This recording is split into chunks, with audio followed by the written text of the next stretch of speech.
Movie के आगाज में हम एक फैमिली को देखते हैं और इस फैमिली में 5 मेंबर्स होते हैं, जिनमें ली और उसकी वाइफ एवलिन और उनके 3 बच्चे, जिनमें उनकी बेटी रेगन जो कि डेफ होती है और उनके 2 बेटे मार्कस और बेओ होते हैं। ये सब लोग एक टूटी हुई मार्केट से कुछ सामान लेने आए होते हैं, जहां इस फैमिली का सबसे छोटा बेटा बेओ एक खिलौना अपने साथ ले जाना चाहता है, लेकिन उसका बाप ली उसे वो खिलौना लेने से मना कर देता है क्योंकि वो बहुत शोर करने वाला खिलौना होता है। मगर अपने बाप के मना करने के बावजूद बेओ उस खिलौने को अपने साथ ले जाता है। फिर हम देखते हैं कि ये लोग नंगे पांव रेत पर चल रहे होते हैं जो इन्होंने खुद ही फैलाई हुई होती है ताकि इनके चलने से कोई आवाज पैदा ना हो। अब ये सारे लोग एक लाइन बनाकर चल रहे होते हैं, तभी वो छोटा बच्चा अपने साथ लाए हुए खिलौने में सेल डाल देता है, जिससे उस खिलौने से बहुत ऊंची आवाज आने लग जाती है। जैसे ही वो आवाज सबको सुनाई देती है तो सारे बहुत खौफजदा हो जाते हैं और ली अपने बेटे को बचाने के लिए उसकी तरफ भागता है, लेकिन जब तक वो उसके पास पहुंच पाता उससे पहले एक एलियन बहुत तेजी से उस बच्चे के पास आता है और उसे ली के सामने वहीं मार देता है।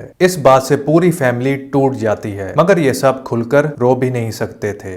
फिर हमें 1 साल बाद का सीन दिखाया जाता है, जबकि ये लोग जंगल में बने हुए एक घर में रह रहे होते हैं और फिर हम ये बात नोटिस करते हैं कि ये लोग आपस में एक दूसरे से बोलते नहीं बल्कि इशारों में बात करते हैं और ऐसा उन्हें उन एलियंस से बचने के लिए करना पड़ता था। और हमें ये भी पता चलता है कि वो एलियंस अंधे हैं, लेकिन उनके सुनने की पावर बहुत तेज है। वो छोटी से छोटी आवाज को भी बहुत आराम से सुन सकते हैं। इसी वजह से उस छोटे बच्चे के खिलौने की आवाज सुनकर एलियन ने उसे मार डाला था और इसी वजह से ही ली की फैमिली ने अपने आने जाने वाले रास्ते में रेत बिछा रखी थी ताकि वहां इनके चलने से कोई आवाज पैदा ना हो। और इसके अलावा ये लोग इशारे में बात किया करते थे। घर में भी ये लोग बहुत आहिस्ता आहिस्ता चला करते थे और अपने सारे काम बगैर किसी आवाज के किया करते थे ताकि एलियन इन पर अटैक न कर दे। फिर हम देखते हैं कि ली अपने घर की छत पर चढ़कर आग जलाता है ताकि बाकी लोगों को भी इनके जिंदा रहने का सिग्नल मिल सके और बाकी लोग भी ठीक इसी तरह आग जलाया करते थे। यानी इनके अलावा और भी कुछ फैमिलीज थी जो कि एलियन आउटब्रेक के बाद जिंदा बच गई थी। इसी टेक्निक का इस्तेमाल करते हुए ये फैमिली 1.5 साल से सरवाइव कर रही थी। फिर हमें यह भी पता चलता है कि ली की वाइफ एवलिन प्रेग्नेंट होती है और जल्द ही वो अपने चौथे बच्चे को जन्म देने वाली थी, इसीलिए ये लोग उसकी डिलीवरी के लिए बेसमेंट को पहले से ही तैयार करने लग जाते हैं। अगले सीन में हम देखते हैं कि रेगन और उसका भाई दोनों गेम खेल रहे होते हैं कि अचानक इनसे हाथ से एक चीज गिर जाती है कि जिससे जमीन पर आग लग जाती है और शोर भी पैदा होता है। ली फौरन आगे बढ़कर उस लगी आग को बुझा देता है और ऊपर की तरफ देखता है। वो बच्चों को चुप रहने का कहता है। रात का वक्त होता है और किसी परिंदे की बाहर से आवाज आती है और कमरे में मौजूद इनका लैंप भी हिलने लग जाता है। मार्कस खामोशी से रोते हुए ली से सॉरी बोलता है क्योंकि वो चीज इससे गिरी होती है। वहां पर वो एलियन आ जाता है, लेकिन वो उनको कोई नुकसान नहीं पहुंचाता। फिर हम देखते हैं कि ली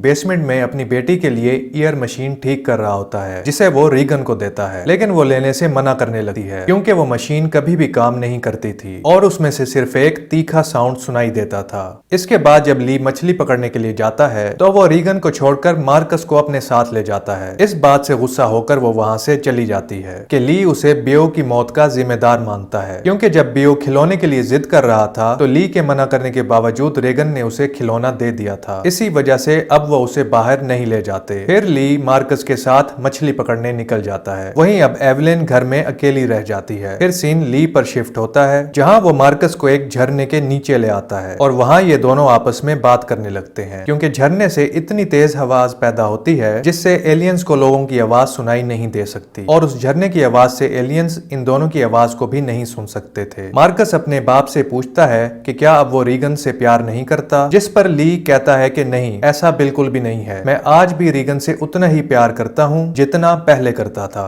फिर रास्ते में इनको एक बूढ़ा आदमी मिलता है जिसकी बीवी उसकी नजरों के सामने मरी पड़ी थी, जिसे अभी अभी एक एलियन ने मार दिया था और उस बूढ़े आदमी को देखकर ऐसा लग रहा था कि वो अपनी बीवी के मरने पर जोर से रोना चाहता है। हालांकि ली इशारे से उसे चुप रहने के लिए बोलता है, लेकिन वो उसकी बात नहीं मानता और जोर से चीख पड़ता है। तभी वहां एलियन आकर उसे मार डालता है, लेकिन एलियन के आने से पहले ली और मार्कस एक दरख्त के पीछे छुप जाते हैं। इसके बाद वो दोनों वहां से चले जाते हैं। दूसरी जानिब हम देखते हैं कि एवलिन को डिलीवरी पेन शुरू हो जाता है, इसलिए वो बेसमेंट में जाने लगती है जहाँ उसने पहले से अपनी डिलीवरी की अरेंजमेंट कर रखी थी। मगर जब वो सीढ़ियों से नीचे उतर रही होती है तो उसके पाँव में एक कील चुभ जाता है, जिसकी वजह से उसका हाथ एक फोटो फ्रेम पे लग जाता है और उसके गिरने की काफी तेज आवाज आती है। उसकी इस गलती की वजह से वहाँ एलियन आ जाता है। अब एवलिन को ये समझ आ गया था कि उसने बहुत बड़ी गलती कर दी है, इसलिए वो घर की इमरजेंसी अलर्ट लाइट जला देती है ताकि वापस आते दौरान बाकी लोगों को कुछ गड़बड़ के बारे में पता चल जाए। इधर ली मार्कस के साथ घर लौट आता है, लेकिन रेड लाइट देखकर वो समझ जाता है कि एवलिन खतरे में है और उन्हें बाहर घूमता हुआ एक एलियन भी नजर आ जाता है। इसलिए ली मार्कस को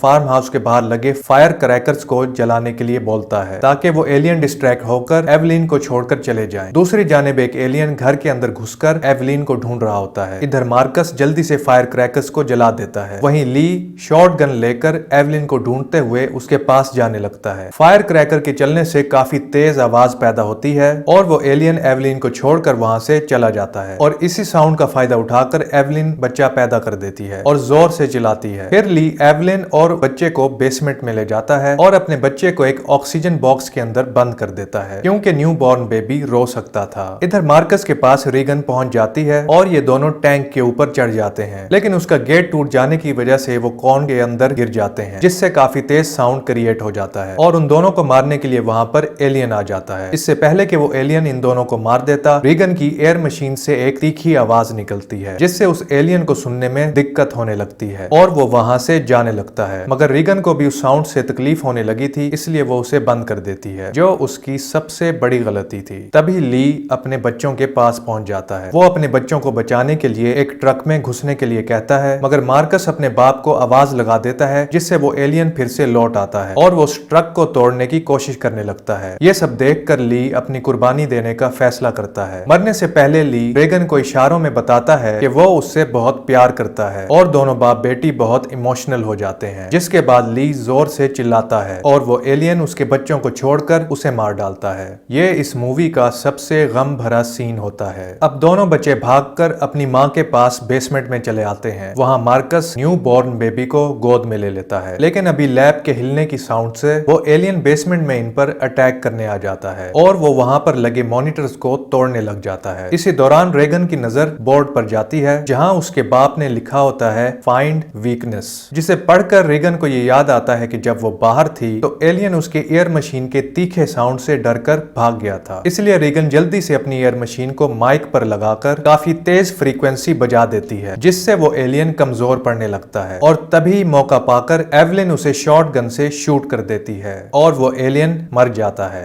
उसके मरने से सब खुश हो जाते हैं। मूवी के आखिरी सीन में वो सीसीटीवी कैमरे में देखते हैं कि उस तीखी फ्रीक्वेंसी वाली आवाज से बाकी के एलियन भी वहां से भाग रहे होते हैं, जिसका मतलब ये होता है कि अब इन लोगों के पास एलियन से फाइट करने की टेक्निक आ गई थी। एवलिन रीगन की तरफ देखकर स्माइल करती है और इसी सीन के साथ ये मूवी यहीं पर एंड हो जाती है। इस तरह की मजीद वीडियोस देखने के लिए सिनेमा जूस को सब्सक्राइब करें और बेल के नोटिफिकेशन को भी ऑन कर दें। चैनल को सपोर्ट करने के लिए वीडियो को जरूर लाइक करें। Thanks for watching.